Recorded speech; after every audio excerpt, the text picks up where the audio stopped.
Hi friends, నేను last time మీకు tip చెప్పాను కదా రూమ్ ఫ్రెషనర్ గురించి. ఇవాళ కూడా మీకోసం ఒక టిప్ చెప్తాను. దానికి కావాల్సిన ఇంగ్రీడియంట్స్ ఏంటంటే, ముందుగా రోజ్ వాటర్ తీసుకోవాలి, తర్వాత కర్పూరం, జవ్వాది. ఈ రోజ్ వాటర్ని మనం ఖాళీగా ఉన్న స్ప్రే బాటిల్లోని తీసుకుని దానిలో కర్పూరం బిళ్ళలు ఒక 2 నుండి 5 కర్పూరం బిళ్ళలు వేసుకోవాలి. వేసుకున్నాక ఇందులో జవ్వాది పౌడర్ అండి, జవ్వాది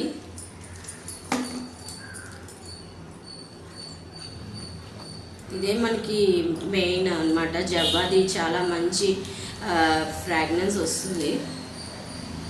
సో జవ్వాది వేసుకుని ఇది బాగా కలుపుకోవాలి. కలుపుకుని మీకు అదే హాల్లో, దేవుడి గదిలో ఇలా స్ప్రే చేసుకుంటే